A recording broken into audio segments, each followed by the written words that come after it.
The year is 410 AD. A world is on the edge of a new, uncertain dawn. The eagles of Rome, for centuries the symbols of order and power, have flown from Britain's shores for the last time. As the final legions marched away, they left more than just abandoned fortresses and empty roads. They left a void, a vacuum of authority that would pull the island into a vortex of change. From the chaos that followed, one of history's most profound transformations would begin. It was to be a saga of conquest and faith, of kings and commoners, of magnificent cathedrals rising from marshy fields, and of armored horsemen charging toward a destiny of either glory or ruin. This is the story of how a collection of warring tribes would be forged into a single kingdom. It is the chronicle of how that kingdom endured the fury of Viking longships, how it was overcome by Norman ambition, and how it slowly, relentlessly, evolved into something the world had never seen before. The threads of this narrative stretch from the smoke-filled halls of Saxon warlords to the soaring stone arches of Gothic cathedrals. It encompasses the quiet devotion of monks, preserving knowledge by candlelight, and the earth-shaking impact of heavy cavalry at Hastings. We will witness the rise and fall of dynasties, the birth of parliaments, and the endless, intricate dance for power between the crown and the church that defined medieval life. But before the Great Ascent, there was the deep fall. Rome's withdrawal left Britain fractured, vulnerable, and in desperate need of leadership. Into this power vacuum stepped peoples whose names are still woven into the fabric of the land and its language. The Saxon shore, a defensive line named by the Romans, now lay exposed to the restless grey waters of the North Sea. Across that turbulent horizon, ambitious tribes were preparing to make the crossing.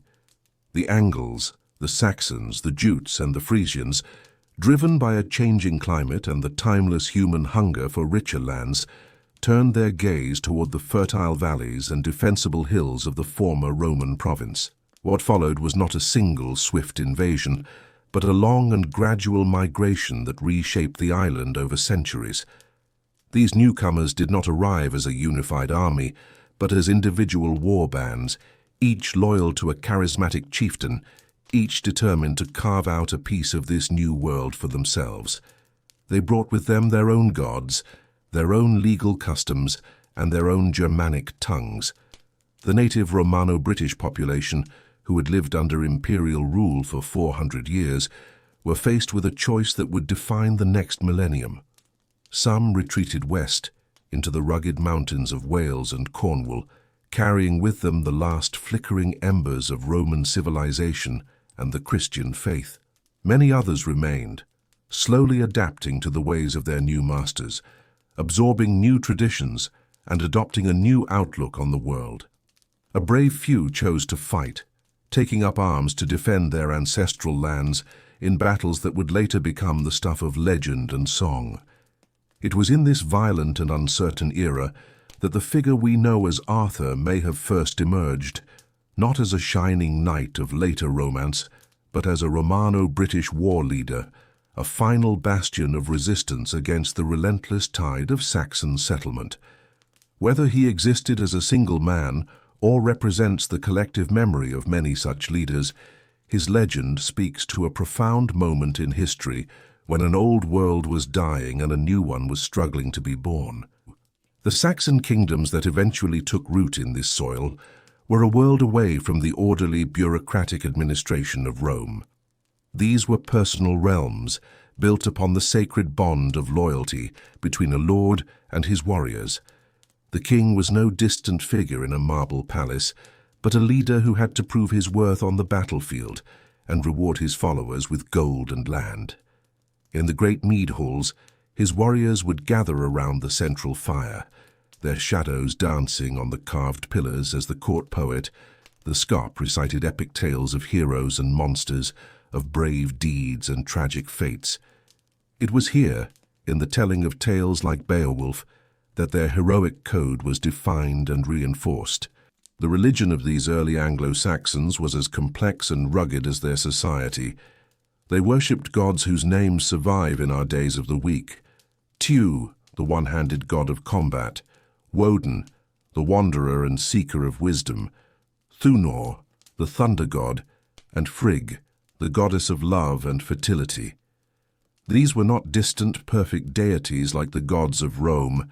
They were beings who struggled against their own destiny, who faced their own mortality, and who understood that even gods must one day fall when the world ends in fire and ice. Theirs was a worldview that accepted the harsh realities and fleeting nature of life. Yet even as these pagan kingdoms established themselves across the English landscape, another force was preparing to transform them completely.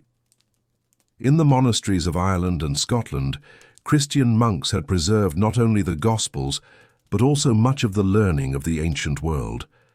They had developed a distinctive form of Christianity, one that emphasized personal devotion, scholarly pursuit, and a powerful missionary zeal. Soon, these Celtic missionaries would begin their journey southward, carrying with them a revolutionary message that would reshape Anglo-Saxon England from its very foundations, setting the stage for a new era of faith and conflict.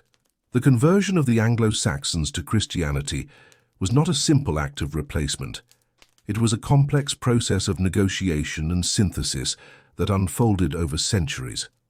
Missionaries like Columba and Aidan arrived in Northumbria to find sophisticated societies with their own rich traditions in law, poetry, and craftsmanship. The challenge was to present the Christian message in a way that resonated with existing cultural values while gradually transforming them from within. The new faith had to find a home in the hearts of a warrior people, blending its promise of salvation with their deep-rooted sense of honor and fate. King Edwin of Northumbria, one of the first major Anglo-Saxon rulers to embrace the new faith, famously compared the pagan understanding of life to a sparrow flying through a warm, brightly lit hall on a winter's night. The bird emerges from the darkness, enjoys a brief moment of warmth and light, then disappears again into the unknown. Christianity, the king suggested, offered an answer to what lay in that darkness, a promise that the end of life was not the end of everything. This powerful metaphor captured the profound shift in worldview that Christianity offered, a promise of eternity to a people acutely aware of life's fleeting nature. The pagan vision was not one of despair, but of unflinching realism. The great hall would eventually burn, the gold would be lost, and the warrior would fall in battle. What mattered was to live with such honor that you would be remembered in song, and to face your inevitable destiny with courage. Christianity did not reject these values, but promised to transcend them, offering eternal life to those who embraced the new faith. The process of conversion was slow and uneven. Different kingdoms adopted Christianity at different times, some rulers convinced by theology, others by political advantage or the influence of Christian family members. A pivotal moment arrived in 664 AD at the Synod of Whitby. Here, representatives of the Celtic and Roman church traditions met to resolve their differences in practice. The debates over the proper date for Easter and the correct style of a monk's haircut might seem minor today, but they reflected deeper questions of authority, tradition, and Christian unity.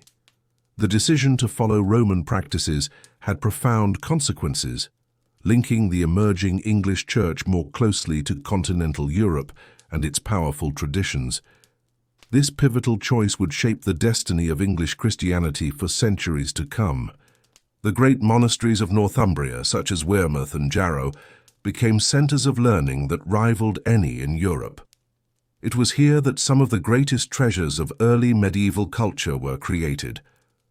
The Lindisfarne Gospels, with their intricate interlace patterns, represent a perfect fusion of Celtic artistic genius and Christian devotion.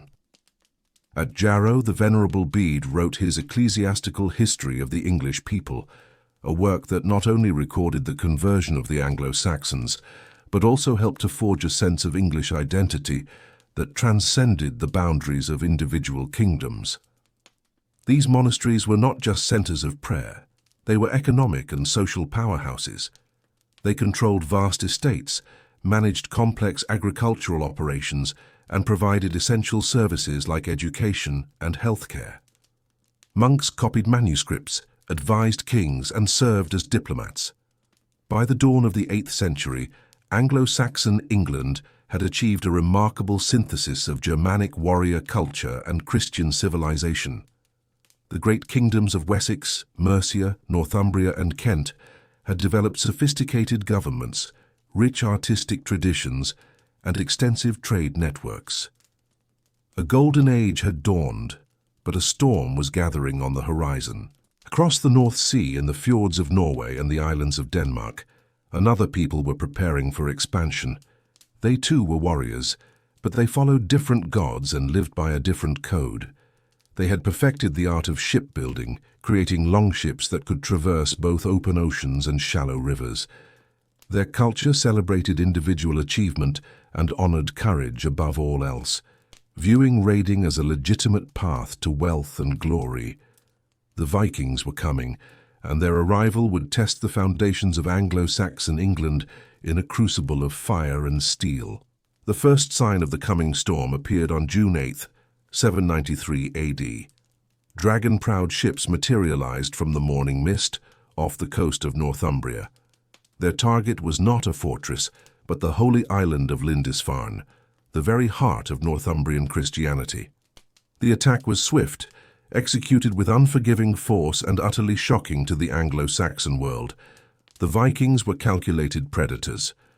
They knew that monasteries held the greatest concentrations of portable wealth, that monks were defenseless, and that the psychological impact of disrupting holy sites would spread terror throughout the land, paralyzing resistance. The raid on Lindisfarne was followed by attacks on other monasteries and coastal settlements. The Vikings perfected the lightning strike, appearing suddenly from the sea, overwhelming local defenses, seizing treasure and captives, and vanishing before any organized resistance could be mounted. Their shallow draft ships could penetrate far inland via rivers, bringing terror to communities that had never expected to face seaborne raiders.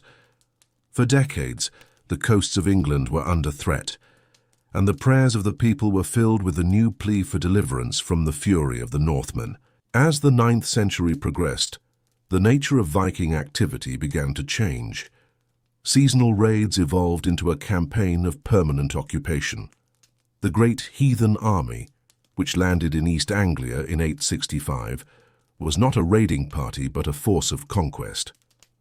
Led by legendary figures like Ivar the Boneless and Halfdan, this army systematically overcame kingdom after kingdom, shattering the political structure that had governed Anglo-Saxon England for centuries. Northumbria, East Anglia, and Mercia all fell. The very existence of the English people hung in the balance, with only one kingdom left standing. The response of the English kingdoms to this existential threat varied. Some rulers chose a martyr's end rather than compromise. Others simply fled or submitted. But in the southern kingdom of Wessex, a different kind of response was taking shape. It was a response forged in the fires of desperation and led by a young king who would become known to history as Alfred the Great. Alfred understood that defeating the Vikings required more than just winning battles.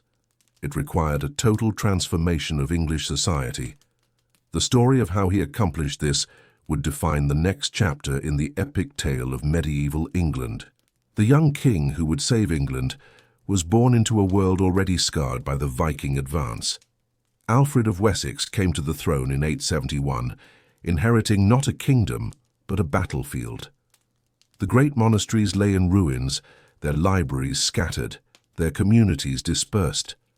The foundations of Christian civilization seemed to be crumbling under the weight of pagan axes. Yet Alfred possessed a vision that extended beyond mere survival. He understood that the Vikings were not simply raiders to be repelled. They were a fundamental challenge to the entire structure of English society. To defeat them, he would have to forge something new from the ashes of the old. The first test of Alfred's resolve came in the winter of 878. The Viking leader Guthrum launched a surprise attack on Chippenham, where Alfred was holding his court. The assault was so sudden and overwhelming that the king barely escaped with his life, fleeing into the Somerset marshes with only a handful of loyal followers. For weeks, the future of England hung by a thread as Alfred hid in the wilderness, a fugitive in his own kingdom.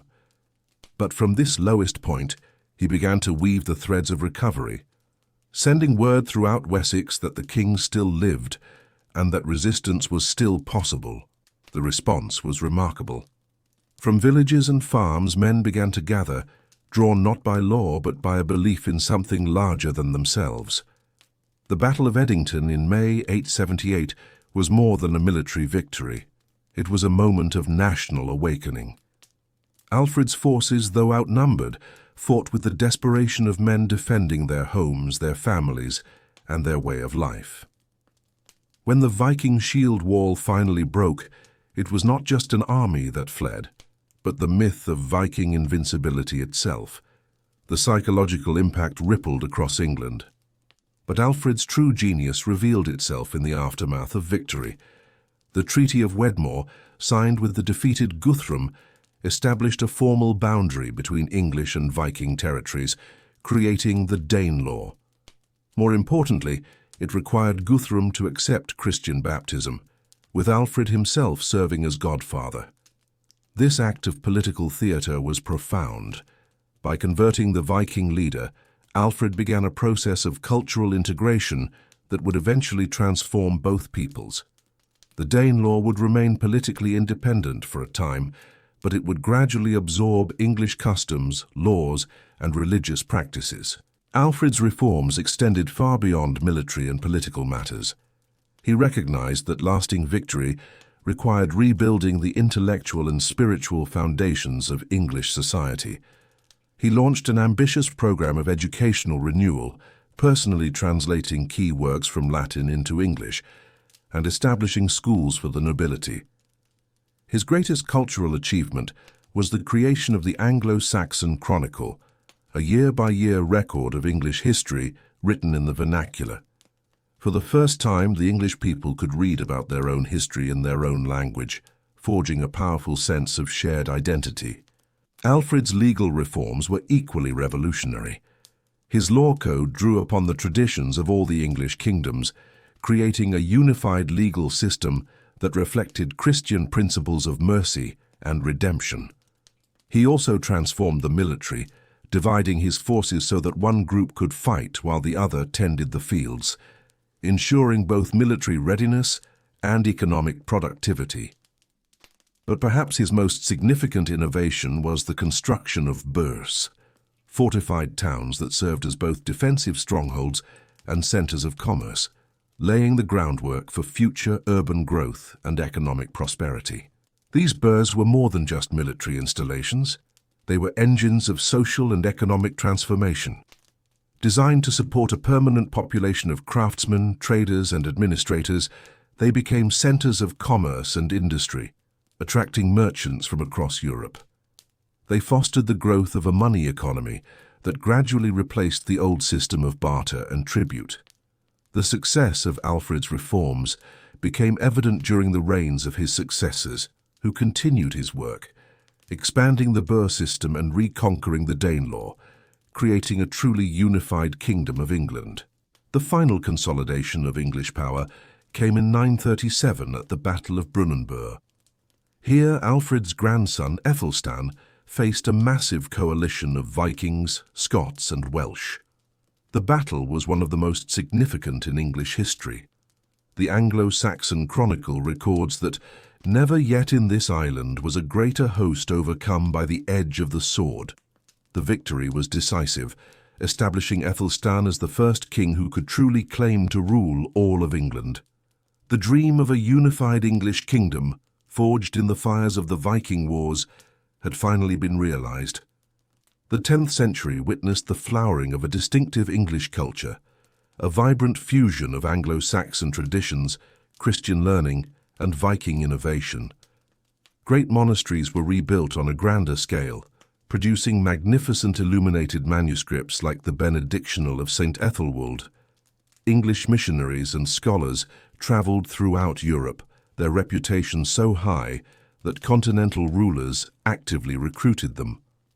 A truly national consciousness emerged as the various kingdoms that had once fought each other merged into a single political entity, united by a shared experience of struggle and a common Christian culture.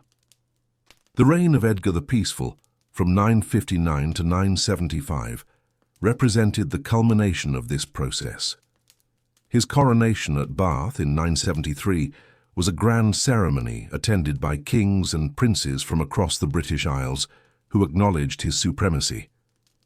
The administrative system of this period was remarkably sophisticated.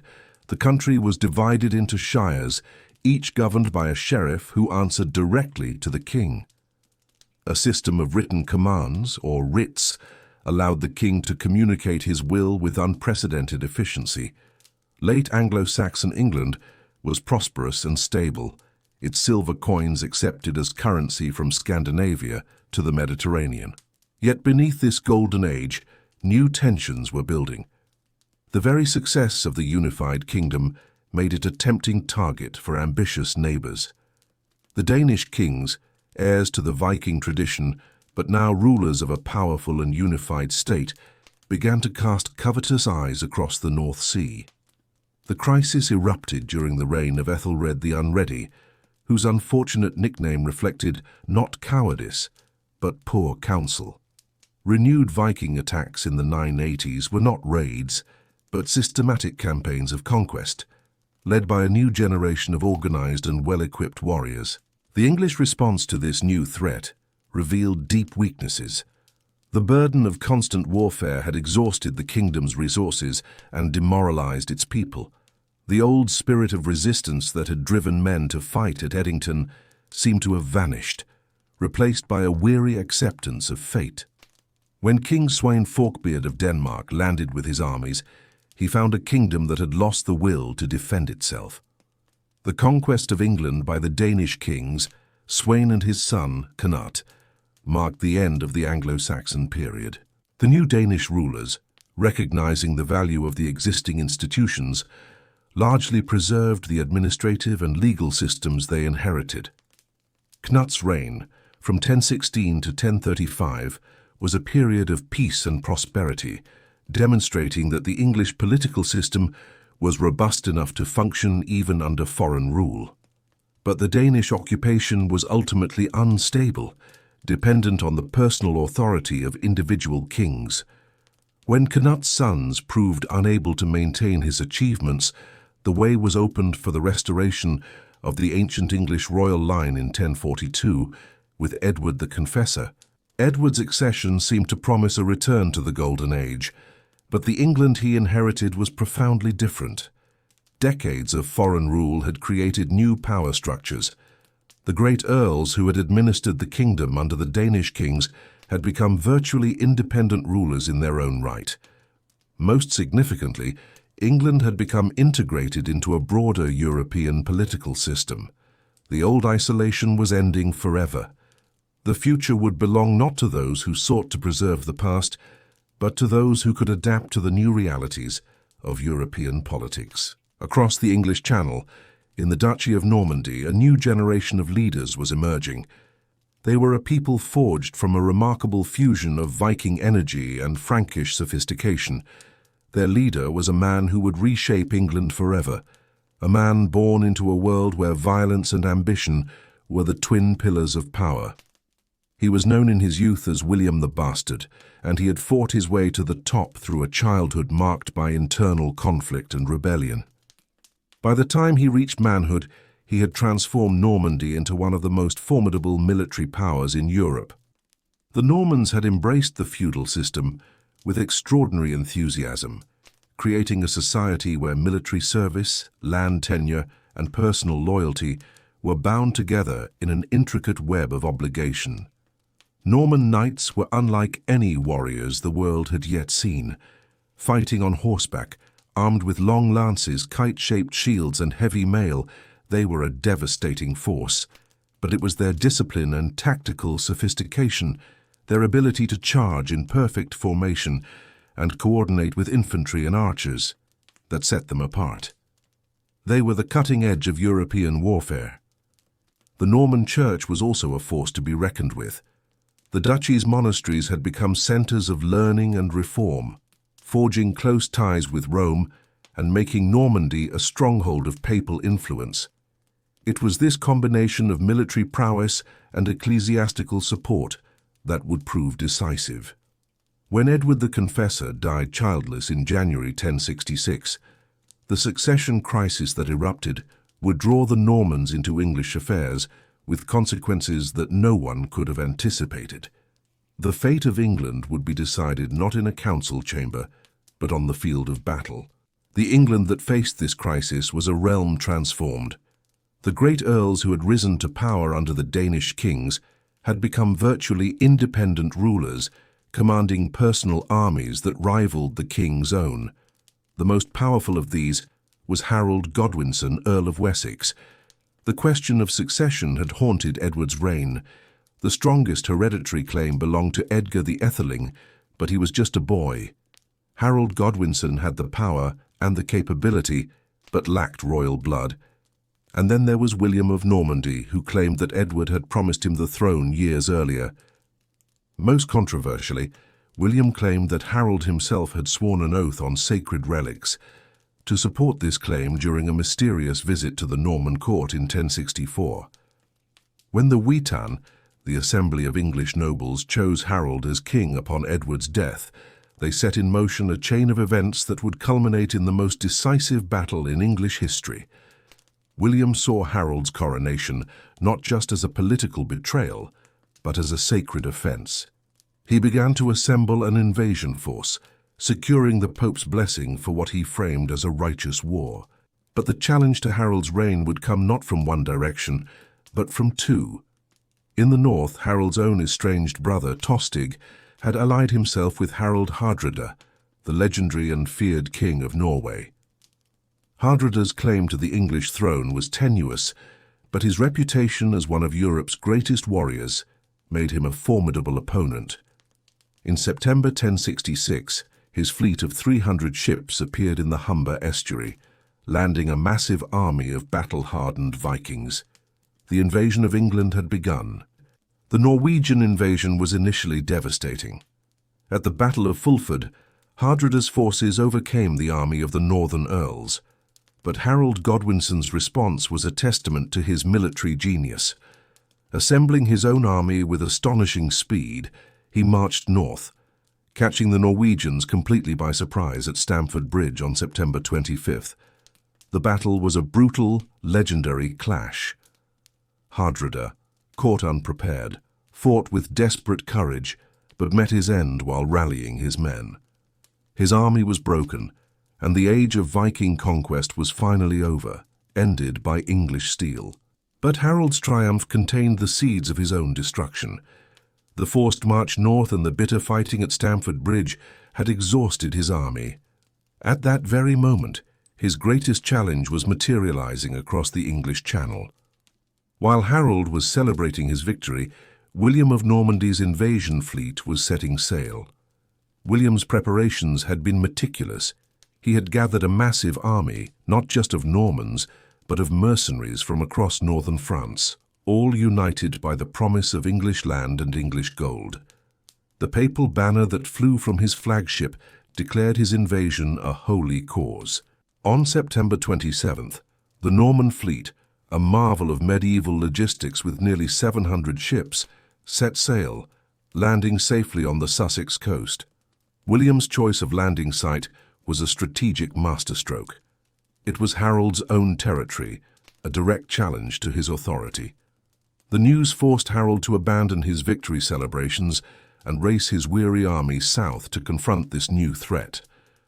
What followed was a deadly game of strategy and maneuver, as two of Europe's greatest commanders prepared to face each other in a battle that would decide the fate of a kingdom. The armies that finally met on October 14, 1066, at a place near Hastings, represented two fundamentally different approaches to warfare.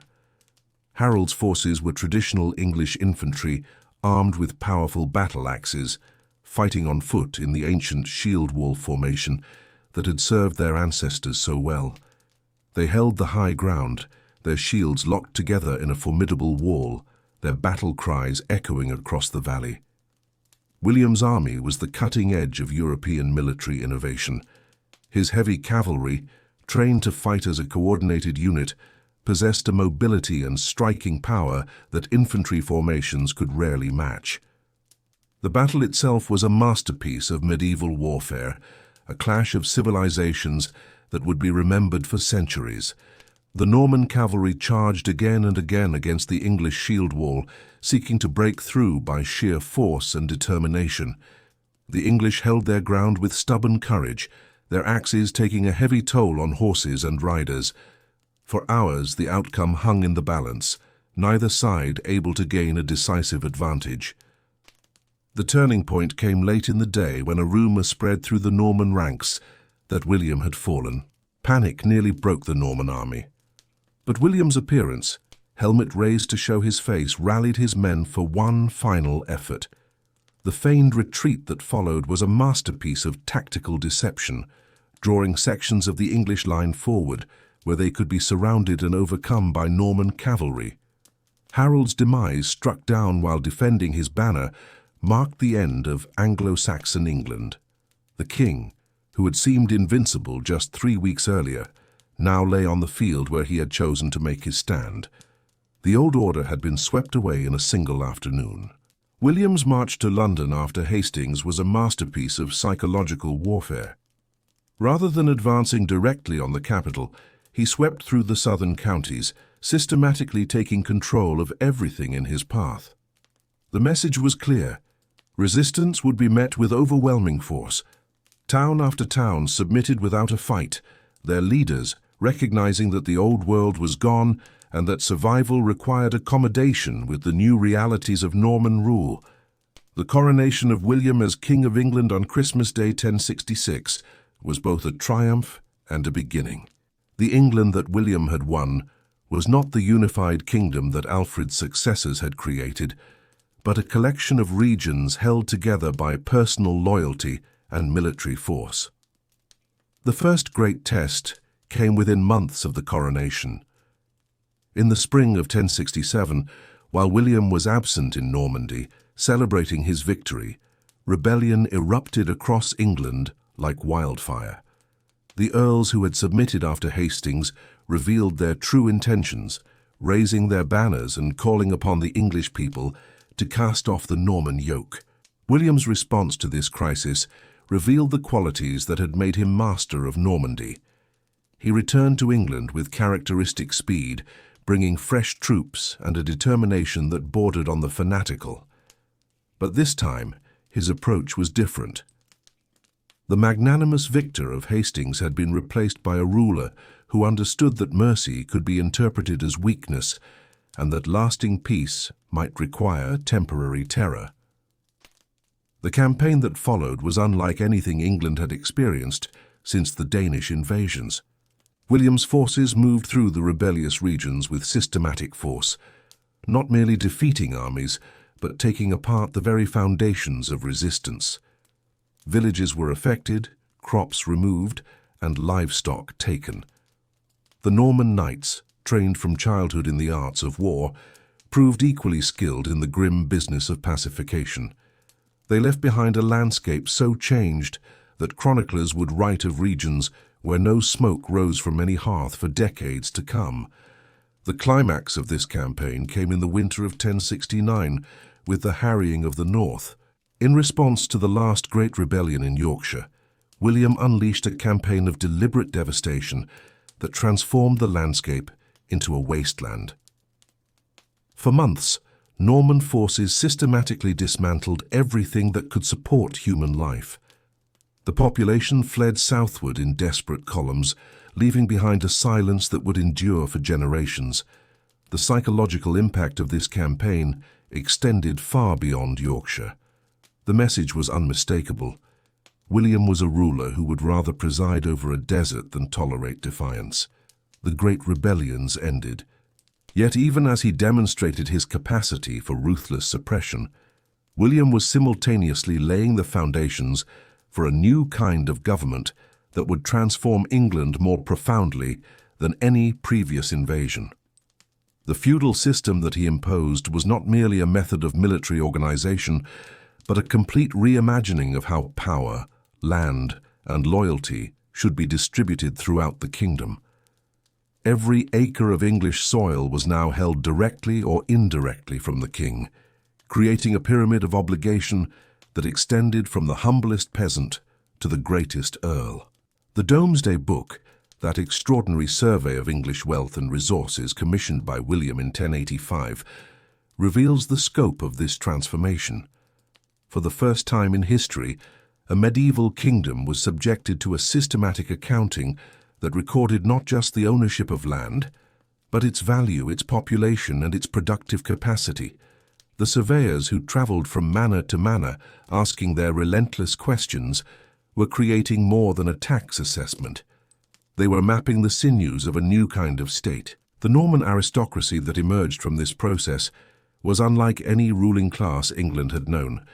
The Norman barons were landlords in the most literal sense, deriving their power from the systematic exploitation of agricultural resources and owing their positions to royal grant rather than ancestral right. Their castles, rising like stone mountains from the English landscape, were not merely fortresses but centers of administration, symbols of a new order that combined military dominance with bureaucratic efficiency. The White Tower of London, begun by William himself, epitomized this new architectural language of power. The church, too, was transformed by the Norman conquest in ways that extended far beyond changes in personnel. The new Archbishop of Canterbury, Lanfranc, was a scholar and administrator whose vision of ecclesiastical reform would reshape English Christianity for centuries. Under his guidance, the English church was brought into closer alignment with continental practices. The small wooden churches that had served Anglo-Saxon communities were replaced by massive stone cathedrals that rivaled any in Europe, like the one at Durham, which pioneered architectural techniques that would influence building throughout the medieval world. Perhaps the most profound change brought by the Norman conquest was linguistic.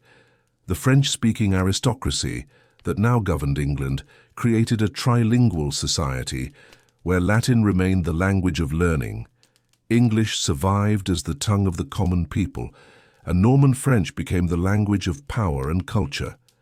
This linguistic complexity would endure for centuries, gradually producing the hybrid language that would become modern English, enriched by French vocabulary but retaining its Germanic grammatical structure. The legal system that William imposed represented perhaps the most systematic transformation of English institutions. The old Anglo-Saxon system of local courts and customary law was gradually replaced by a more centralized system based on royal authority and written procedure. The king's justices, traveling throughout the realm to hear cases and enforce royal law, created a common legal tradition that transcended local customs and regional variations. This development would eventually produce the common law system that would become one of England's most important contributions to world civilization. When William the Conqueror passed away in 1087, the succession dispute that erupted between his sons demonstrated that even the most sophisticated administrative system could not entirely eliminate the personal nature of medieval kingship. The brief conflict that followed reminded everyone that Norman rule depended ultimately on the ability of the king to command loyalty through a combination of fear, respect, and material reward. His successor, William Rufus, proved to be a ruler whose personal vices threatened to undermine his father's achievements. His notorious greed and his contempt for the church created widespread anxiety. The unexpected end of William Rufus in 1100 brought his younger brother Henry to the throne. Henry was a prince who had spent his youth learning the arts of governance rather than war. His reign would demonstrate that the Norman system could evolve and adapt, that the fusion of Norman efficiency with English traditions could produce a form of government more sophisticated than either culture had achieved alone. Henry I understood that lasting power required institutional foundations. Upon his accession, he issued the Charter of Liberties, a constitutional document that established principles of government that would echo through English history. By promising to respect the laws of Edward the Confessor and to govern according to custom rather than personal whim, Henry created a contractual relationship between the crown and its subjects, a fundamental evolution in medieval political thought. His reign would be defined by an administrative revolution that transformed the Norman system into something approaching a modern state. The Exchequer, the great accounting office that became the nerve center of royal government, called sheriffs and other officials to account for their stewardship of royal resources. Its meticulous records provided a continuous account of governmental activity for centuries.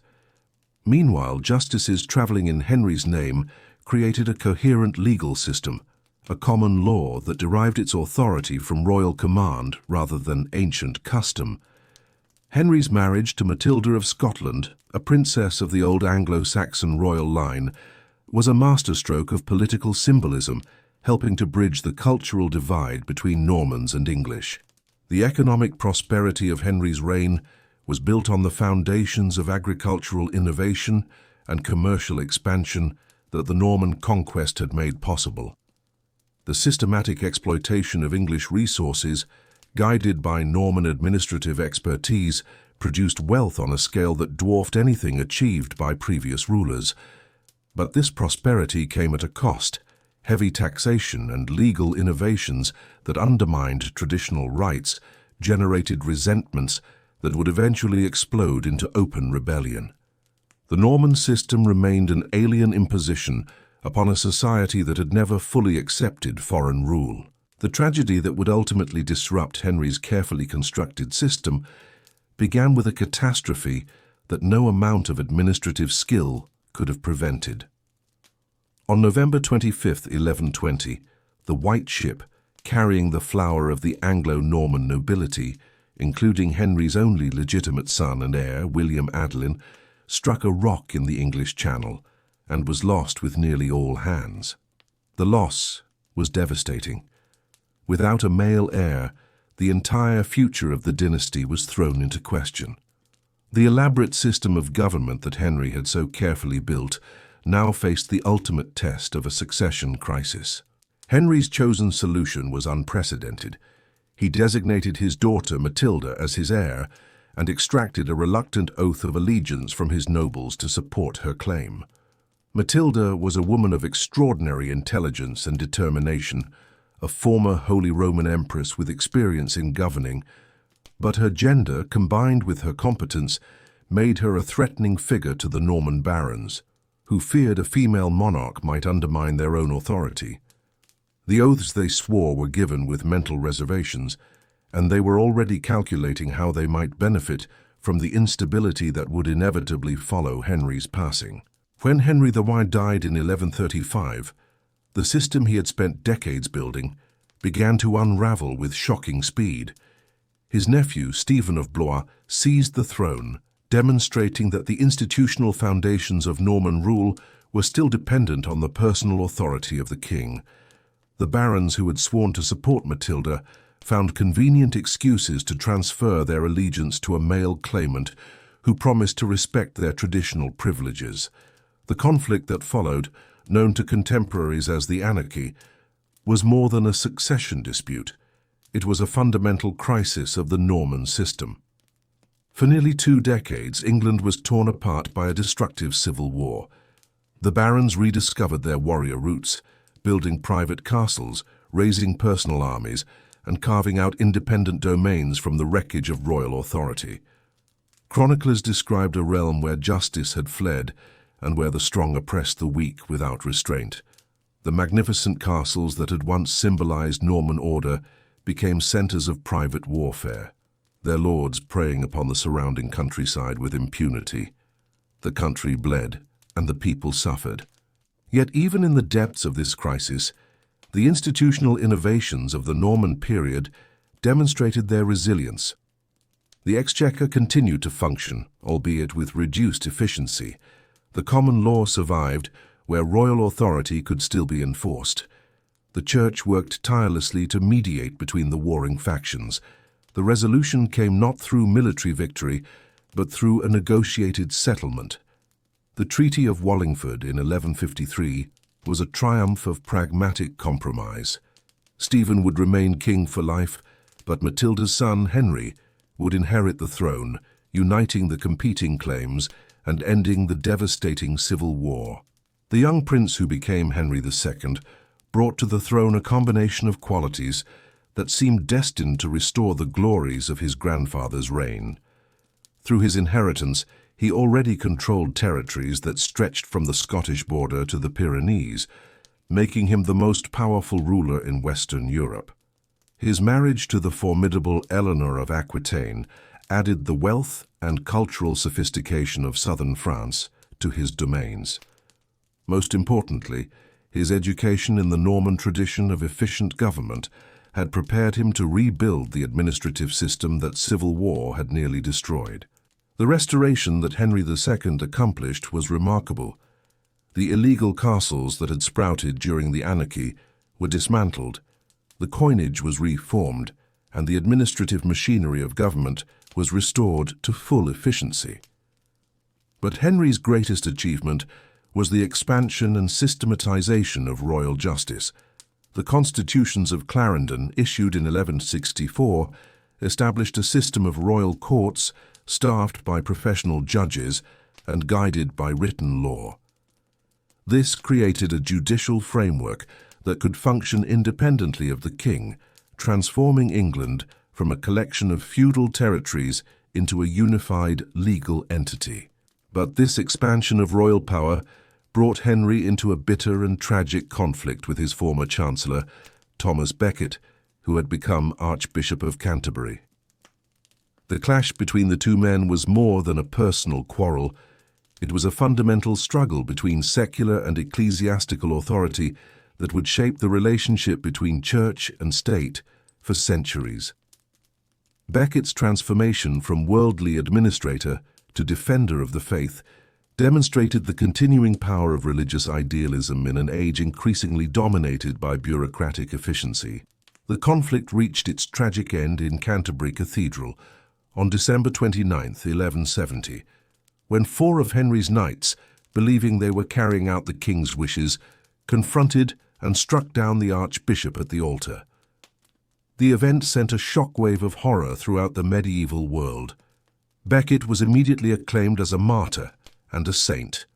The pilgrimage route to his shrine became one of the most popular in Europe, bringing wealth and prestige to England while serving as a constant reminder of the limits of royal power. Henry's public penance at Becket's tomb was a powerful demonstration that even the most powerful king was subject to a higher spiritual authority.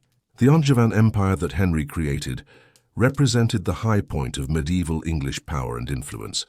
From his court, the king could command resources that dwarfed those of any contemporary ruler. The wine of Gascony, the wool of England, the grain of Normandy all contributed to a treasury that funded military campaigns, diplomatic initiatives, and architectural projects on an unprecedented scale. Yet, the very extent of Henry's dominions contained the seeds of their own destruction. He found it increasingly difficult to maintain personal control over such vast distances. His own sons, impatient to inherit their portions of this empire, grew rebellious, encouraged by his enemies, including his estranged wife, Queen Eleanor. The Great Revolt of 1173, when his sons allied with the kings of France and Scotland, demonstrated both the strengths and weaknesses of the system Henry had created. The administrative machinery he had built proved capable of functioning even when the king was fighting for his life. The loyalty of the English baronage held firm, but the victory he achieved was a costly one, leaving him increasingly isolated and suspicious of his own family. As Henry II aged, the stage was being set for the next great crisis in English history. The crusading movement was capturing the imagination of European nobility, creating new opportunities for military glory and spiritual redemption. New ideas about government and law were transforming European learning. Most importantly, the political structures that Henry had created were about to be tested by successors whose very different personalities and priorities would reveal whether the Angevin achievement could survive the transition from one generation to the next. The story of that transition and of the dramatic events that would follow represents the next chapter in our journey through the mists of medieval time. Of course, here is the second and final part of the rewritten narrative. This part begins where the first left off, continuing the cinematic and descriptive style, using accessible language and maintaining the historical flow. It is approximately 10,000 words and brings the epic tale of medieval England to its conclusion. The passing of Henry II in 1189 marked the end of an era. The great king who had forged a war-torn island into the administrative heart of a vast European empire met his end at Chinon Castle, feeling abandoned by his sons and tormented by the fear that his life's work would not endure. His final words reportedly spoke of a deep sorrow, revealing the impossible weight of medieval kingship, where the destiny of nations rested so heavily on the character and competence of a single man. The son who inherited this troubled legacy was in many ways his father's opposite.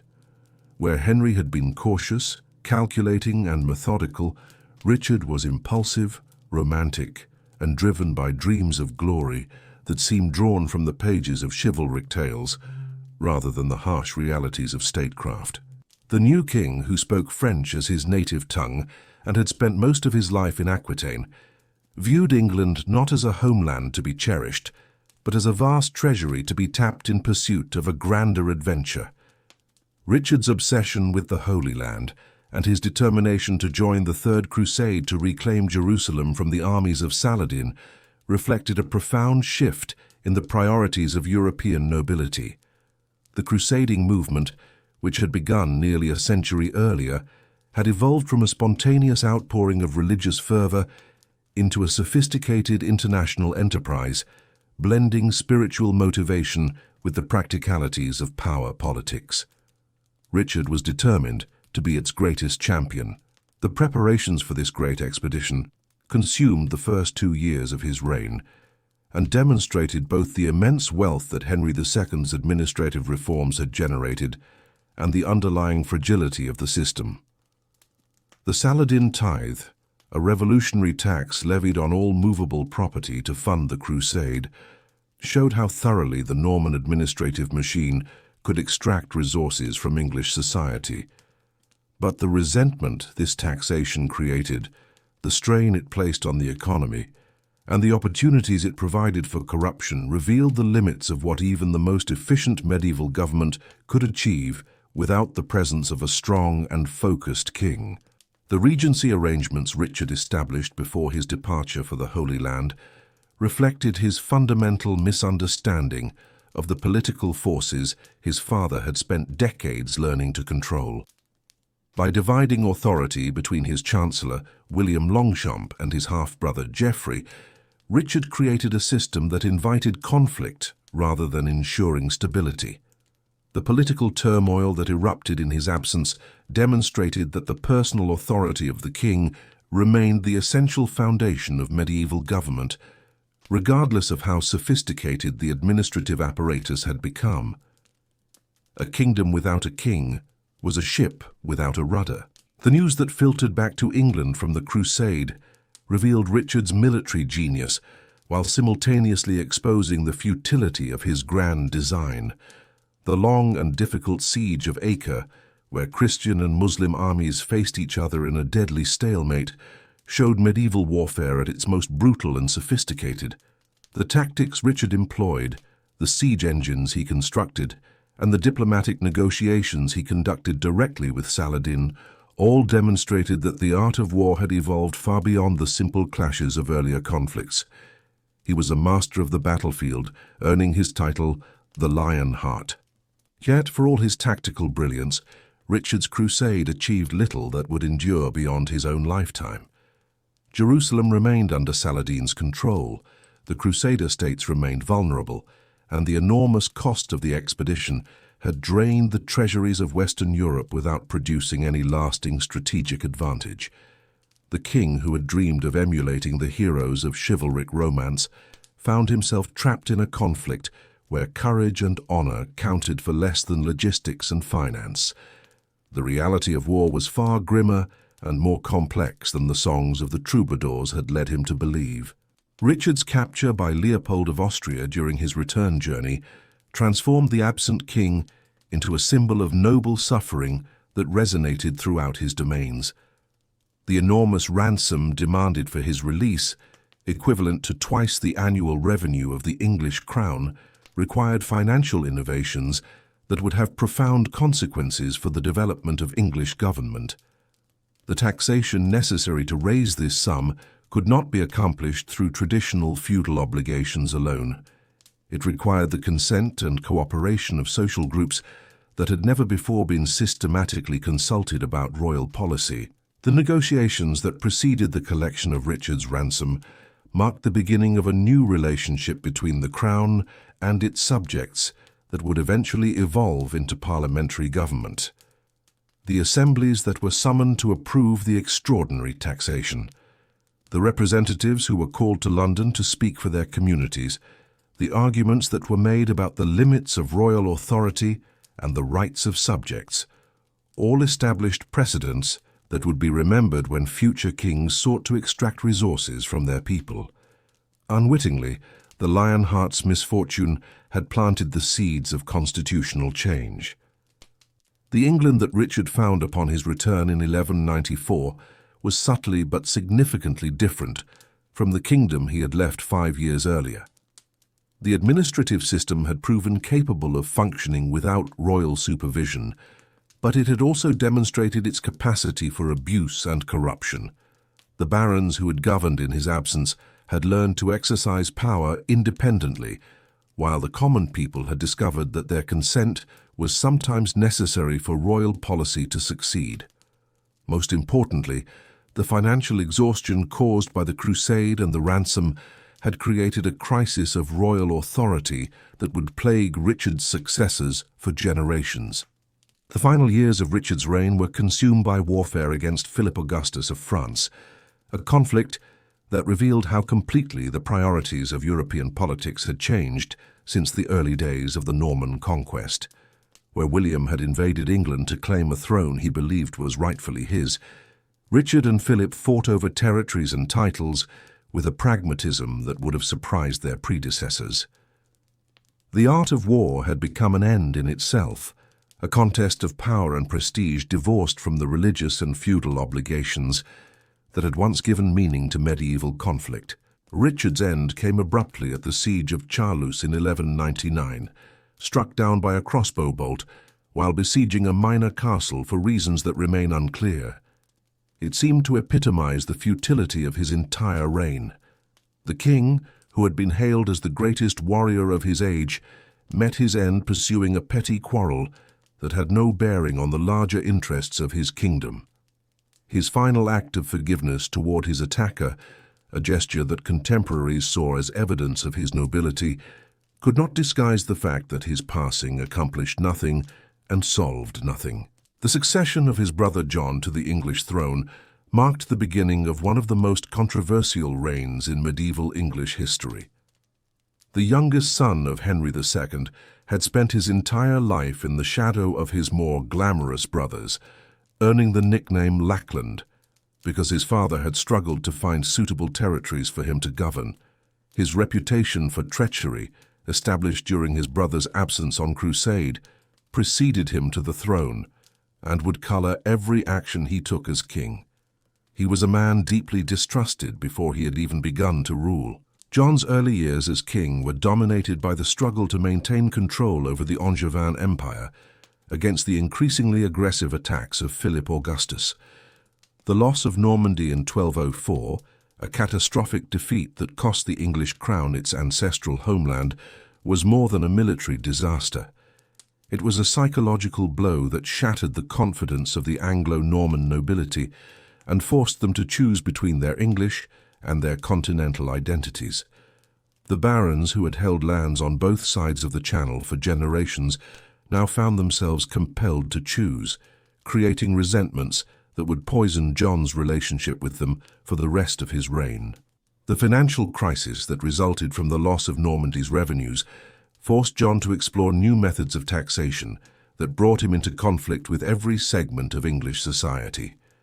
The forest laws that he enforced with unprecedented severity, the feudal obligations that he interpreted in the most restrictive possible terms, the judicial procedures that he manipulated to extract revenue rather than dispense justice, all demonstrated a fundamental misunderstanding of the delicate balance between royal authority and subject consent that his predecessors had maintained.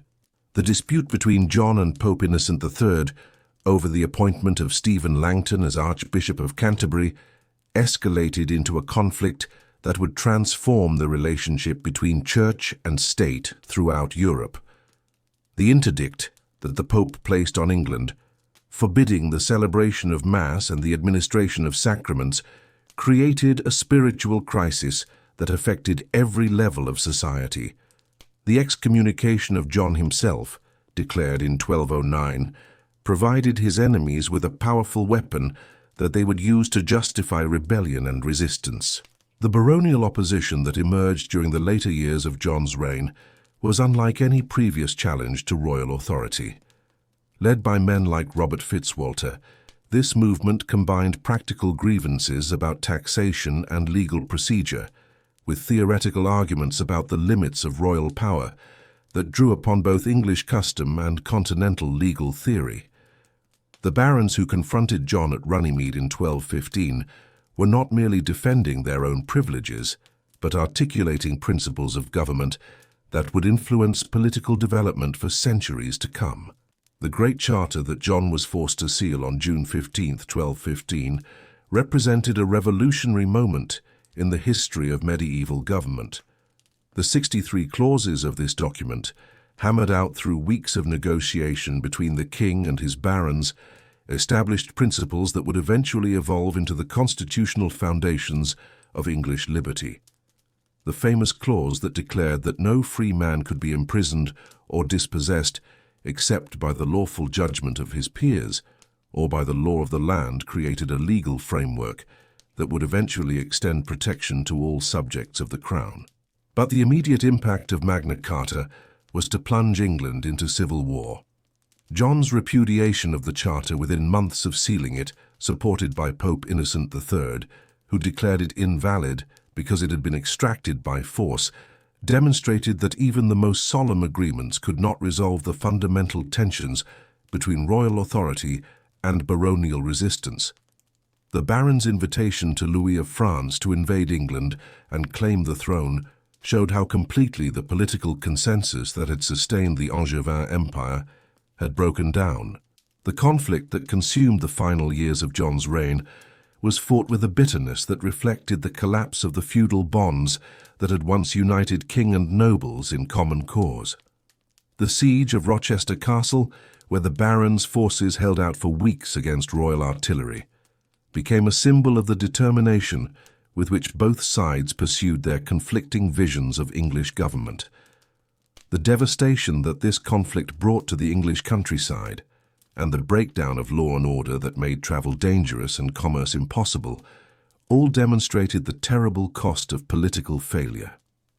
John's passing at Newark in October 1216 from an illness came at the moment when his cause seemed most hopeless. The king, who had begun his reign as the undisputed master of territories stretching from Scotland to the Pyrenees, died controlling little more than the western counties of England. His 9-year-old son Henry, who inherited this desperate situation, seemed unlikely to succeed where his father had failed so completely. Yet the regency government that was established for the young Henry III, led by the papal legate Guala and the veteran administrator William Marshal, demonstrated remarkable skill in rebuilding royal authority from the ruins of John's reign. The reissue of Magna Carta in modified form, the negotiation of peace with the French invaders, the gradual reconciliation with the baronial opposition, all showed that the institutional foundations of English government were stronger than the personal failures of individual kings might suggest. The Battle of Lincoln in 1217, where the octogenarian William Marshal led the royal forces to victory against the baronial rebels and their French allies, marked the beginning of England's recovery from the crisis that had nearly destroyed the monarchy. The elderly knight, who had served 4 kings with unwavering loyalty, demonstrated that the ideals of chivalric service could still inspire extraordinary achievements. His victory, achieved through a combination of tactical skill and moral authority, saved the Plantagenet dynasty and preserved the political innovations that would eventually transform medieval England. The minority of Henry III, which lasted until 1227, provided the breathing space necessary for English institutions to recover from the trauma of John's reign. The slow process of rebuilding royal authority, the careful restoration of diplomatic relations with continental powers, the gradual healing of the wounds that civil war had inflicted on English society, all demonstrated the resilience of the political system that the Normans had created and that the Angevins had refined. As Henry III approached his majority and prepared to assume personal control of the government, the England he inherited was profoundly different from the kingdom that his great-grandfather Henry II had ruled. The loss of the continental territories had forced the English nobility to identify more closely with their island home, while the financial pressures of constant warfare had created new forms of political consultation that would eventually evolve into parliamentary government. The stage was set for the next great chapter in English constitutional development. The young king, who came of age in 1227, inherited a realm transformed by crisis into something his predecessors could never have imagined. Henry III's England was no longer the continental empire that had once stretched from the Cheviot Hills to the Pyrenees, but an island kingdom forced to discover its own identity within the confines of the sea. This transformation would prove to be not a diminishment, but a concentration, focusing English energies inward toward innovations in government, law, and culture that would eventually reshape the medieval world. The personal rule of Henry III began with promise, but quickly revealed the contradictions that would define his long and troubled reign. The king possessed genuine piety, refined artistic taste, and a sincere devotion to his subjects' welfare. Yet, he lacked the practical political skills that effective medieval kingship required. His love of magnificence led him to embark on architectural projects that rivaled those of the greatest continental monarchs, while his generosity to foreign relatives and favorites created resentments that would poison his relationship with the English nobility for decades. The rebuilding of Westminster Abbey, Henry's greatest architectural achievement, exemplified both his vision and his limitations. The soaring Gothic arches, the intricate stone tracery, the jewel-like stained glass windows that transformed the ancient Saxon church into a monument worthy of European admiration, all demonstrated the cultural sophistication that English civilization had achieved. Yet, the enormous cost of this project, funded through taxation that pressed heavily upon an already burdened population, revealed the king's inability to balance aesthetic ambition with political reality. The provisions of Oxford, imposed upon Henry by his barons in 1258, represented a revolutionary attempt to limit royal authority through institutional reform rather than personal constraint. A council of 15 nobles was empowered to oversee royal policy, and the requirement that the king consult with his subjects before making major decisions all created a framework for constitutional monarchy that was centuries ahead of its time. Yet the provisions also revealed the fundamental tension between effective government and popular control that would haunt English politics for generations. The conflict that erupted when Henry attempted to overturn the provisions brought to prominence one of the most remarkable figures in medieval English history. Simon de Montfort, Earl of Leicester, was a French nobleman who had married into the royal family and gradually transformed himself into a champion of English constitutional rights. His evolution from royal favorite to revolutionary leader reflected the broader changes that were transforming English society, as men who had once defined themselves primarily through personal loyalty to the crown began to articulate concepts of national identity and popular sovereignty. The Battle of Lewes in 1264, where de Montfort's forces overcame the royal army and captured both Henry III and his son Edward, marked the temporary triumph of constitutional principles over royal absolutism. The Parliament that de Montfort summoned in 1265, which included not only nobles and clergy, but also representatives from the towns and shires, established precedents that would eventually evolve into the House of Commons. For the first time in English history, the voice of the common people was heard in the councils of government, creating a political revolution whose consequences would extend far beyond the medieval period. Yet de Montfort's triumph was brief and ultimately tragic. The Earl who had fought to limit royal power found himself wielding authority that was hardly less absolute than that of the kings he had opposed.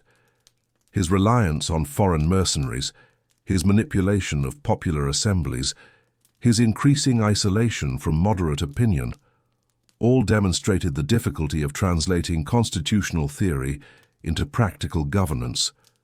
His end came at the Battle of Evesham in 1265, where he was overwhelmed by the forces of Prince Edward, marking the end of the first great experiment in parliamentary government. The restoration of royal authority after Evesham was accomplished with a moderation that reflected the lessons learned from decades of internal conflict. The dictum of Kenilworth, which established the terms for the reconciliation of the rebels, demonstrated that both sides had come to understand the futility of pursuing absolute victory. The king, who had been humbled by his subjects' rebellion, showed mercy to his former enemies, while the barons who had challenged royal authority accepted the restoration of traditional monarchy in exchange for guarantees of their customary rights. The reign of Edward the First, who succeeded his father in 1272, marked the beginning of a new chapter in English history. The young king, who had learned the arts of war in the baronial conflicts of his youth, brought to the throne a combination of military skill, administrative competence, and political vision that would transform England into one of Europe's most formidable powers. His policies in Wales and Scotland, his legal reforms, and his development of parliamentary institutions would establish patterns of English governance that would endure for centuries. The Welsh wars that occupied much of Edward's attention during the first decades of his reign were more than military campaigns. They were exercises in cultural transformation that would reshape the Celtic periphery of the British Isles. The great castles that Edward built to secure his conquests from Caernarfon to Conwy were not merely fortifications, but symbols of English power designed to overawe the Welsh people and demonstrate the permanence of their subjugation. The administrative system that he imposed upon Wales, with its English laws and English officials, gradually eroded the traditional Celtic customs that had governed Welsh society for centuries. The Scottish wars that dominated the later years of Edward's reign proved far more challenging than the Welsh campaigns had been. The passing of Alexander III in 1286 and the subsequent succession crisis that brought Scotland under English influence seemed to promise an easy extension of Edward's authority northward. But the Scottish nobility's resistance to English rule, symbolized by the rebellion of William Wallace and later Robert the Bruce, demonstrated that conquest and governance were very different achievements. The battles of Stirling Bridge and Bannockburn would become symbols of Scottish independence and reminders of the limits of English power. The legal innovations of Edward's reign, embodied in the great statutes that bear his name, represented a systematic attempt to codify and rationalize the common law that had evolved during the previous 2 centuries. The Statute of Westminster, the Statute of Mortmain, the Statute of Quia Emptoris, all addressed specific problems in legal procedure and property law. But their cumulative effect was to create a coherent system of jurisprudence that would eventually spread throughout the English-speaking world. The king, who was known as the English Justinian, left behind a legal legacy that would prove more enduring than his military conquests. The development of parliamentary institutions during Edward's reign reflected the practical necessities of governing a complex society rather than any theoretical commitment to popular government. The assemblies that the king summoned to approve taxation, to hear petitions, and to witness important ceremonies gradually evolved into a regular part of the governmental process. The model parliament of 1295, with its careful balance of nobles, clergy, and commons, established a template for representative government that would be copied throughout Europe. The financial pressures that drove Edward to seek parliamentary approval for his policies revealed the fundamental changes that were transforming medieval society. The king, who had inherited a realm where royal authority was largely self-financing, found himself governing a nation where the costs of administration, warfare, and diplomacy far exceeded traditional revenues. The taxes that Parliament granted, the loans that Italian bankers provided, the commercial duties that merchants paid, all demonstrated that England was becoming integrated into a European economy that operated according to new rules and new expectations. The expulsion of the Jewish community from England in 1290 marked the end of an era in English economic development, while simultaneously revealing the religious and racial tensions that were reshaping European society. The Jewish communities that had provided essential financial services since the Norman conquest found themselves victims of popular prejudice and royal greed. Their departure forced English merchants and landowners to develop new forms of credit and investment, contributing to the commercial revolution that would eventually make England one of Europe's wealthiest nations. The cultural achievements of Edward's reign reflected the growing sophistication of English society and its increasing integration with continental European civilization. The Gothic cathedrals that rose in cities throughout the kingdom, the illuminated manuscripts that were produced in monastic scriptoriums, the vernacular literature that was beginning to compete with Latin as a vehicle for serious expression, all demonstrated that England had become a major center of medieval culture. The death of Edward I in 1307 marked the end of an age of expansion and the beginning of a period of retrenchment. The son who inherited his throne, Edward II, possessed none of his father's military skill or political acumen. Yet he would face challenges that would have tested even the most capable ruler. The Scottish wars that had seemed nearly won would drag on for decades. The financial problems that parliamentary taxation had temporarily solved would return with increased severity, and the constitutional questions that had been temporarily settled would re-emerge with new urgency. The reign of Edward II would demonstrate both the strengths and weaknesses of the governmental system that had evolved during the previous century. The young king who ascended the throne in 1307 seemed destined to undo everything his formidable father had achieved. Edward II possessed neither the iron will that had conquered Wales, nor the political instincts that had transformed parliamentary assemblies into instruments of royal policy. Where his father had been a warrior king who led from the front, Edward II was a man of refined tastes and intimate friendships that scandalized a nobility accustomed to the martial virtues of their class. The relationship between Edward and Piers Gaveston, his companion since childhood, became the defining issue of the early years of the reign. The extraordinary honors that the king showered upon his favorite, the influence that Gaveston wielded over royal policy, the contempt that both men showed for the established nobility, all created a crisis that went far beyond personal jealousy or moral disapproval.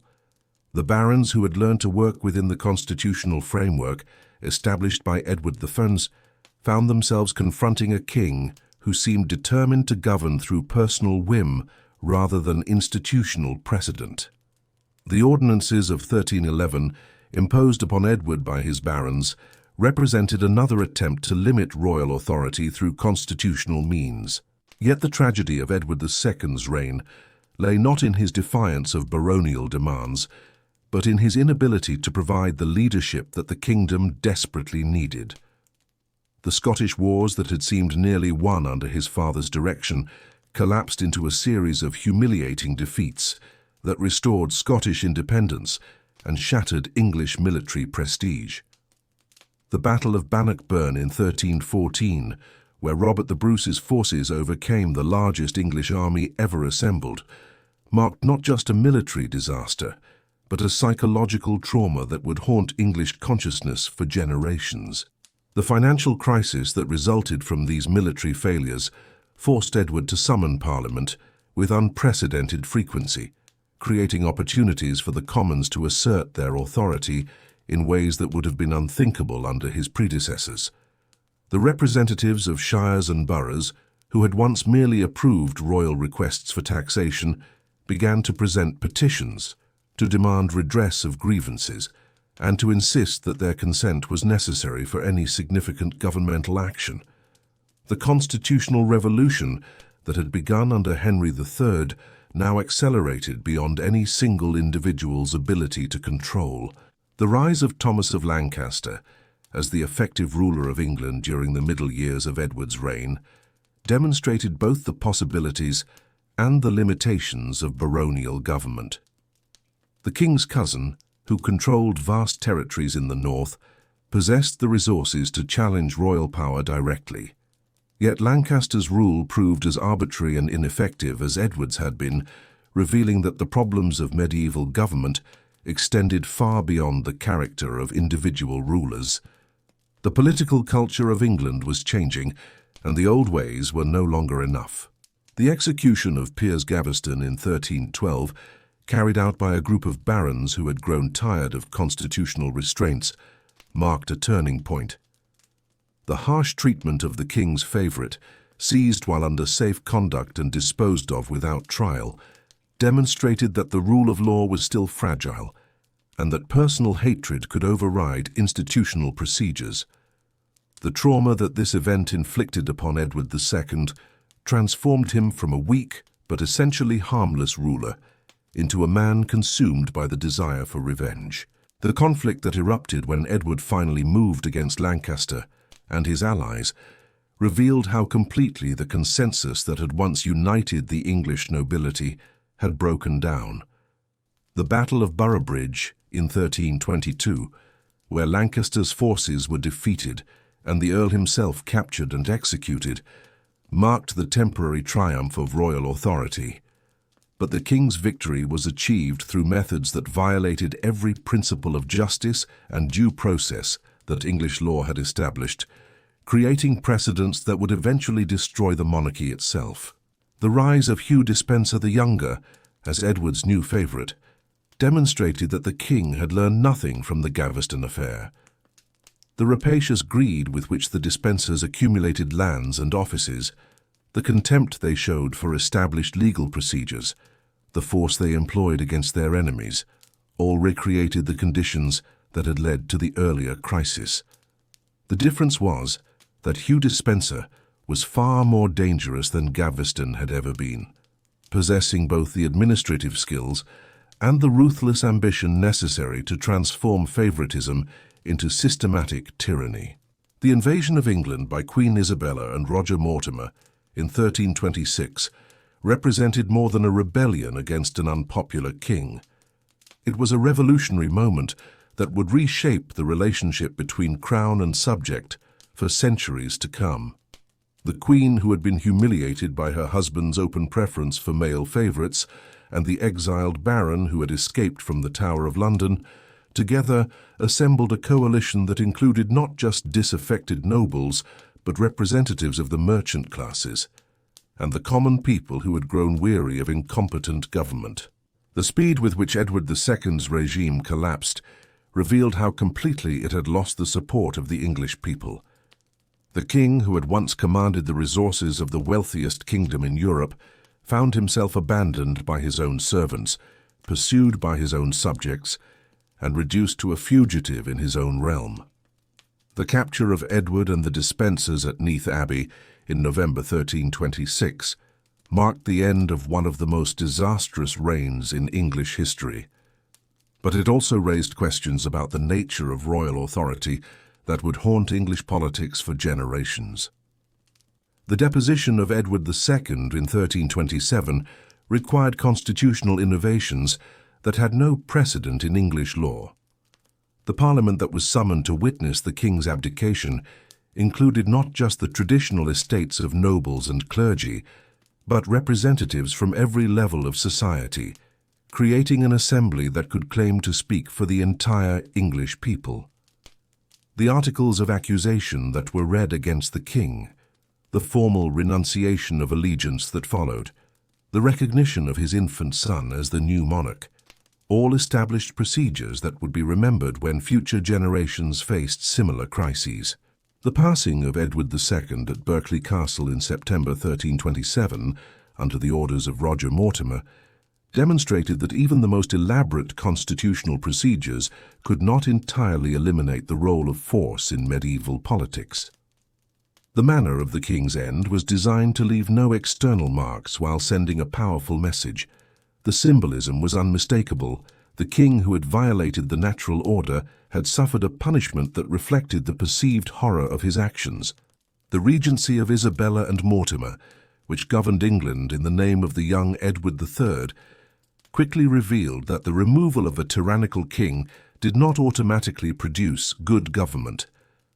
The Queen Mother and her lover proved as rapacious and arbitrary as the Despensers had been, accumulating wealth and power while neglecting the administrative reforms that the kingdom desperately needed.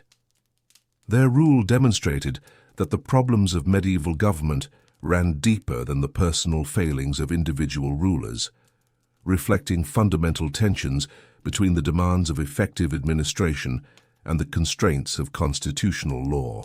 The coup by which Edward III seized control of the government in 1330, capturing Mortimer at Nottingham Castle and sending him to the scaffold, marked the beginning of the most glorious period in medieval English history. The young king, who had been raised amid the political chaos of his father's reign, possessed both the military genius and the political wisdom necessary to restore English power and prestige. His reign would witness the beginning of the 100 Years' War, the flowering of English culture, and the development of parliamentary institutions that would eventually transform the nature of European government. The Battle of Halidon Hill in 1333, where Edward III's forces overcame a Scottish army and restored English dominance over the northern kingdom, demonstrated that the military disasters of his father's reign had been the result of incompetent leadership rather than any fundamental weakness in English military organization.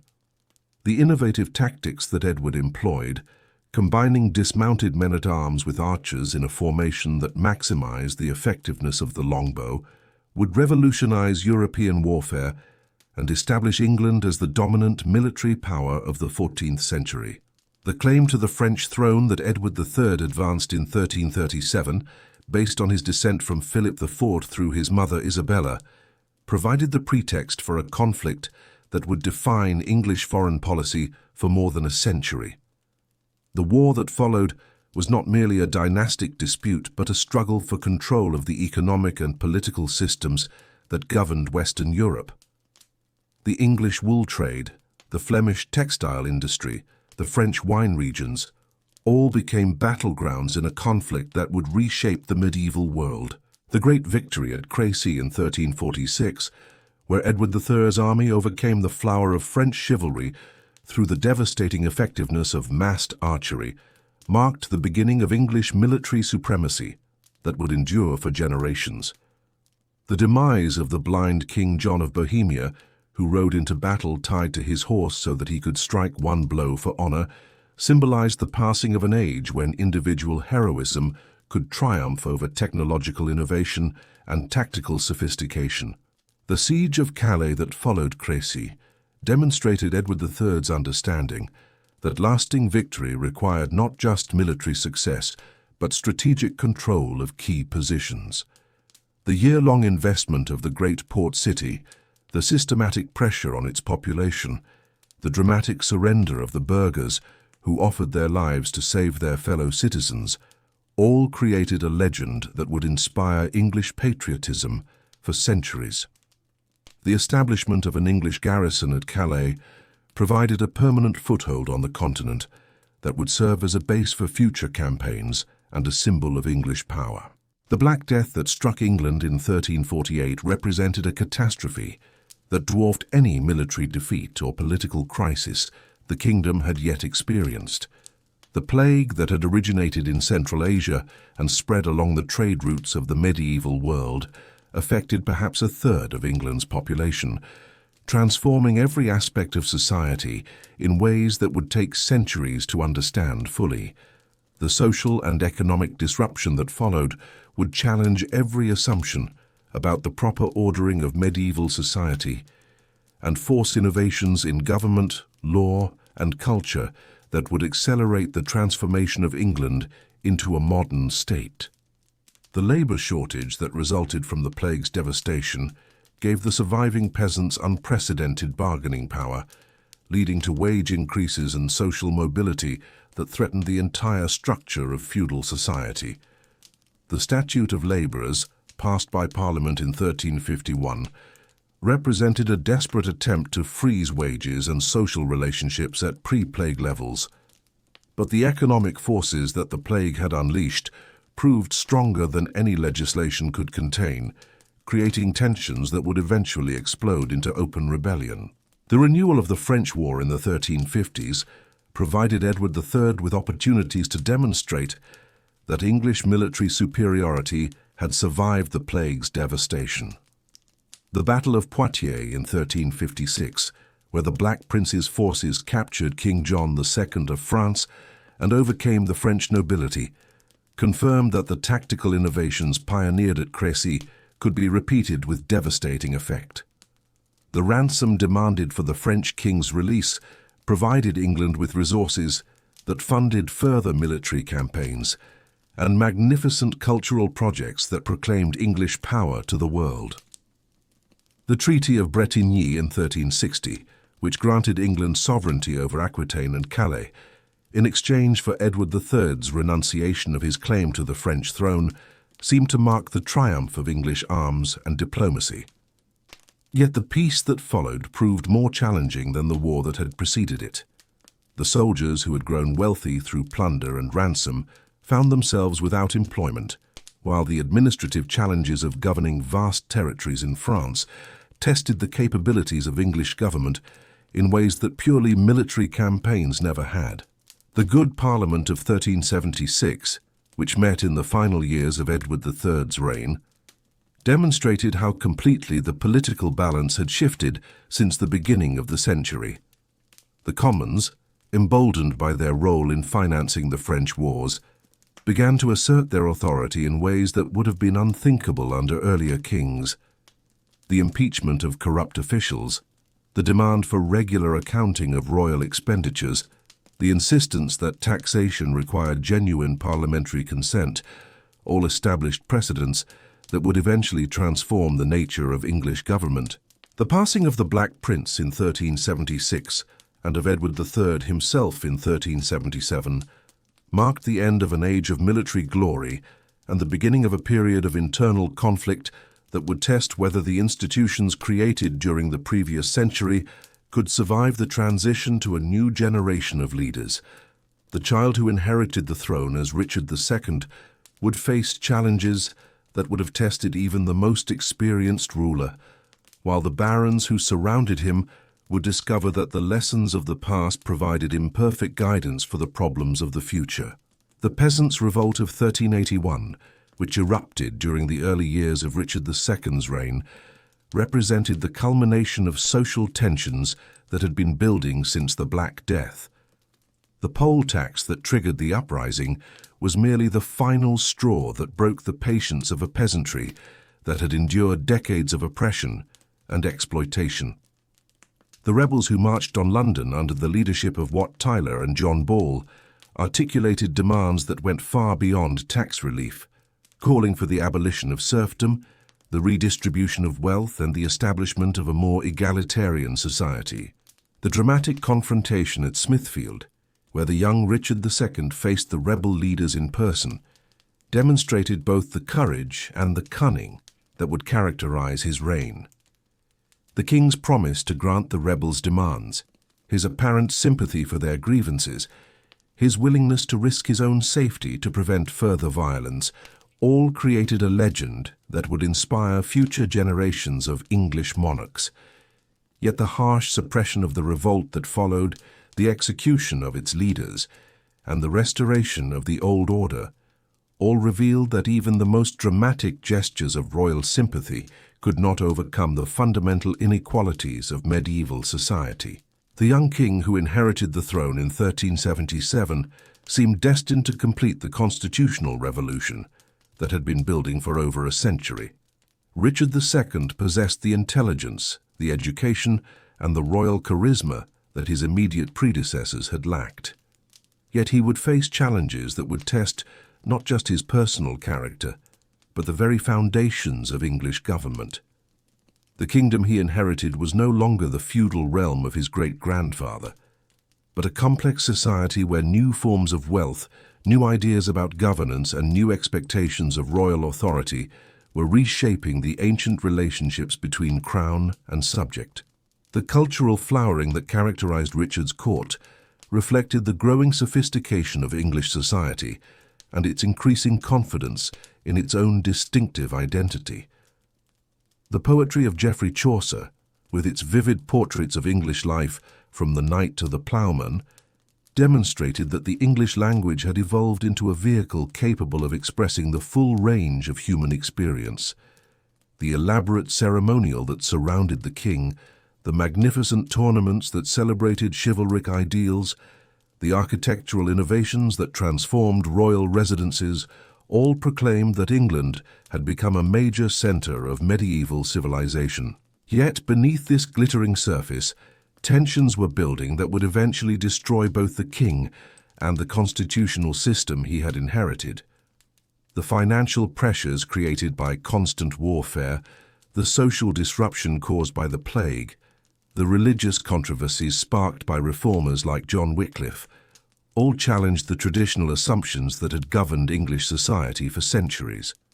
The Parliament that had evolved as a partner in royal government began to assert its authority in ways that threatened the very concept of monarchical supremacy. The Lords Appellant crisis of 1387–88 revealed how completely the political balance had shifted since the days of Edward III. The coalition of great magnates who challenged Richard's authority did not seek to overthrow the monarchy, but to control it, using parliamentary procedures and legal precedents to limit royal power in ways that would have been unthinkable to earlier generations. The merciless parliament that followed demonstrated that the constitutional weapons forged during previous crises could be turned against the crown itself, creating a new form of political conflict that transcended the personal rivalries of medieval politics. Richard's response to this humiliation revealed both his political genius and his fundamental misunderstanding of the forces that were reshaping English society. The king, who had been forced to watch his friends punished and his policies overturned, spent the next decade carefully rebuilding his authority, using legal precedents and parliamentary procedures to strengthen royal power while maintaining the appearance of constitutional government. His creation of a court party loyal to his person rather than to institutional traditions, his manipulation of legal procedures, his gradual accumulation of unprecedented royal authority, all demonstrated that the constitutional limitations imposed by Parliament could be circumvented by a ruler skilled in the arts of political manipulation.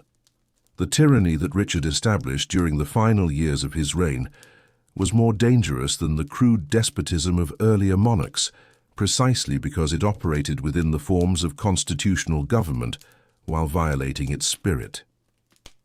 The court of chivalry that he used to bypass common law procedures, the blank charters that he forced his subjects to sign, the forced loans that he extracted without parliamentary consent, all created a system of royal absolutism that was more sophisticated and more oppressive than anything England had previously experienced.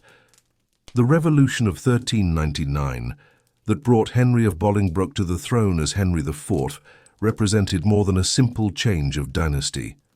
It was a constitutional crisis that would reshape the relationship between Crown and Parliament for centuries to come. The Duke of Lancaster's claim to the throne based on a combination of hereditary right and parliamentary recognition, established precedents that would eventually transform the nature of English kingship. The deposition of Richard II, carried out through parliamentary procedures that gave legal sanction to what was essentially a military coup, demonstrated that even the most sacred aspects of royal authority were subject to popular consent. The reign of Henry IV proved that winning a throne was easier than keeping it, especially when the legitimacy of that throne remained questionable. The new king faced not just the practical challenges of governing a kingdom exhausted by decades of warfare and internal conflict, but the theoretical problem of justifying his authority to subjects who had sworn allegiance to his predecessor. The rebellions that erupted throughout his reign, from the Welsh uprising of Owain Glyndwr to the northern revolts of the Percy family, all drew their strength from the fundamental illegitimacy of Lancastrian rule. The financial crisis that plagued Henry IV's government revealed how completely the balance of power had shifted between Crown and Parliament. The king who had seized the throne with promises of constitutional government found himself more dependent on parliamentary grants than any of his predecessors had been. The Commons, emboldened by their role in legitimizing the new dynasty, began to assert their authority over royal policy in ways that would have been unthinkable under the Plantagenets. The principle that taxation required parliamentary consent evolved into the broader concept that Parliament must approve all major governmental actions. The accession of Henry V in 1413 marked the beginning of a glorious period in medieval English history, as the young king who had spent his youth learning the arts of war and government proved capable of achievements that rivaled those of Edward III. The renewal of the French War, justified by claims that had been dormant for decades, provided Henry with the opportunity to unite his divided kingdom behind a common cause, while demonstrating that English military superiority had survived the constitutional upheavals of the previous generation. The Battle of Agincourt in 1415, where Henry's outnumbered forces overcame a French army that seemed invincible, became the defining moment of English medieval culture. The victory that was achieved through a combination of tactical innovation, disciplined courage, and divine favor created a legend that would inspire English patriots for centuries. The longbowmen who stood their ground against charging knights, the dismounted men-at-arms who fought with desperate valor, the king himself who shared the dangers of his humblest soldier, all became symbols of English greatness that transcended the immediate military consequences of the battle. The conquest of Normandy that followed Agincourt demonstrated that Henry V possessed not just the military genius necessary to win battles, but the administrative skills required to govern conquered territories. The systematic reduction of Norman strongholds, the establishment of English garrisons throughout the duchy, the creation of an administrative system that could extract resources while maintaining local loyalty, all showed that the English had learned the lessons of their earlier continental adventures. The Treaty of Troyes in 1420, which recognized Henry as heir to the French throne, seemed to promise the realization of English ambitions. Yet the very completeness of Henry V's triumph contained the seeds of future disaster. The king who had united England behind his French ambitions passed away at the moment when his achievements seemed most secure, leaving an infant son to inherit territories that could only be maintained through constant warfare. The Regency government that was established for Henry VI faced the impossible task of governing two kingdoms whose interests were fundamentally incompatible, while managing a nobility that had grown accustomed to the profits of conquest and would not easily accept the limitations of peace. The gradual loss of the French territories during the minority of Henry VI revealed how completely English success had depended on the personal authority of individual kings. The Battle of Patay in 1429, where Joan of Arc's inspired leadership transformed French military capabilities, marked the beginning of a French recovery that would eventually drive the English from all their continental possessions except Calais.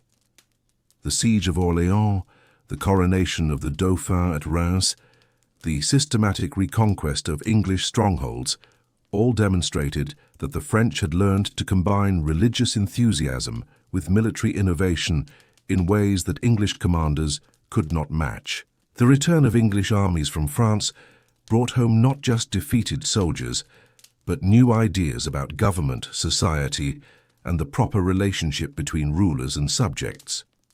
The veterans who had grown wealthy through plunder and ransom found themselves without employment in a kingdom that offered few opportunities for advancement. The nobles who had commanded armies in France discovered that their military experience counted for little in the complex world of English politics. Most dangerously, the common soldiers who had seen their social superiors fall in battle began to question the assumptions about hierarchy and authority that had governed English society for centuries. The mental illness that afflicted Henry VI, beginning in the 1450s, created a crisis of authority that would ultimately destroy the Lancastrian dynasty. The king, who had been raised to believe in the divine nature of his office, found himself unable to exercise the most basic functions of government, while the regents who governed in his name lacked the legitimacy necessary to maintain order. The factional conflicts that erupted as various nobles competed for control of the helpless king gradually escalated into the civil war that would be remembered as the Wars of the Roses. The Battle of St. Albans in 1455, where the Duke of York's forces overcame the royal army and captured Henry VI himself, marked the beginning of 30 years of intermittent warfare that would transform English society more profoundly than any foreign invasion. The conflict that followed was not merely a dynastic dispute, but a struggle between competing visions of English government, as the Yorkist and Lancastrian parties articulated different theories about the nature of royal authority and the rights of subjects. The deposition of Henry VI in 1461 and the coronation of Edward IV as king demonstrated that the precedents established during the Revolution of 1399 could be repeated whenever circumstances demanded. The young Yorkist king, who claimed the throne through a combination of military victory and hereditary right, represented a new generation of English rulers who understood that successful monarchy required not just traditional legitimacy, but popular support. The administrative reforms that Edward IV implemented, the commercial policies that he pursued, the cultural patronage that he provided, all showed that the English monarchy was adapting to the changing realities of late medieval society. The restoration of Henry VI in 1470 and his second deposition in 1471 revealed how completely the old certainties about royal authority had been shattered. The battles of Barnet and Tewkesbury, where Edward IV's forces finally crushed Lancastrian resistance, marked not just the end of a dynasty, but the conclusion of the medieval period in English history. The end of the last Lancastrian prince at Tewkesbury, the subsequent fate of Henry VI in the Tower of London, the systematic elimination of all potential claimants to the throne, all demonstrated that the Wars of the Roses had been fought with a harshness that exceeded anything seen in previous English conflicts. The reign of Edward IV, restored to his throne in 1471, marked the beginning of a new age in English history. The king, who had learned statecraft through civil war, understood that lasting peace required not just military victory, but the reconstruction of the governmental institutions that conflict had damaged. The expansion of royal authority, the development of more efficient administrative procedures, the establishment of new sources of royal revenue, all showed that the English monarchy was evolving into something more modern and more powerful than its medieval predecessors. The brief reign of Edward V in 1483 and his mysterious disappearance in the Tower of London created the final crisis of the medieval period. The usurpation of Richard III, justified through claims about the illegitimacy of his predecessor's children, demonstrated that the constitutional principles established during previous centuries could still be manipulated by ruthless individuals who understood the weaknesses of the system. The rebellion that erupted against Richard's rule, the invasion of Henry Tudor, the Battle of Bosworth Field, where the last Plantagenet king fell fighting for his crown, all mark the end of the medieval age and the beginning of the Tudor period. As we reach the end of our journey through the mists of medieval time, we can see how the threads of this great tapestry have been woven together across nearly 1,000 years of English history. The Anglo-Saxon kingdoms that emerged from the ruins of Roman Britain, the Norman conquest that transformed English society, the Angevin Empire that stretched from Scotland to the Pyrenees, the constitutional developments that limited royal power, the cultural flowering that produced Chaucer and the great cathedrals, the military triumphs that made England a European power, the civil wars that tested every institution, all contributed to the creation of a civilization that would eventually spread across the globe. The England that Henry VII inherited in 1485 was no longer the feudal kingdom of William the Conqueror or the personal domain of Henry II, but a nation-state with sophisticated governmental institutions, a distinctive cultural identity, and a sense of historical destiny that would drive future expansion and achievement. The Parliament that had evolved from medieval assemblies would eventually become the mother of democratic institutions worldwide. The common law that had emerged from Anglo-Saxon custom and Norman efficiency would spread throughout the English-speaking world. The language that had absorbed influences from Latin, French, and Germanic sources would become the vehicle for a literature that would be read and admired wherever human beings sought to understand the complexities of existence. The story of medieval England is ultimately the story of how a collection of warring tribes became a unified nation, how feudal relationships evolved into constitutional government, how local customs developed into universal principles of law and justice. It is a tale of remarkable individuals who shaped the course of history through their courage, their wisdom, and their determination to create something better than what they had inherited. But it is also the story of ordinary people, farmers and craftsmen, merchants and soldiers, who built the foundations of modern civilization through their daily labor and their willingness to defend the institutions that protected their rights and freedoms. As we move away from these ancient shores, remember that the medieval world was not a distant realm of knights and castles existing in romantic isolation, but the foundation upon which our modern world was built. The freedoms we enjoy, the laws that protect us, the institutions that govern us all trace their origins back to those misty centuries when England was young and the future was being written in the deeds of men and women whose names still echo through the halls of history. In their struggles and triumphs, their failures and achievements, we can see reflected our own eternal human quest to create order from chaos, justice from oppression, and hope from despair.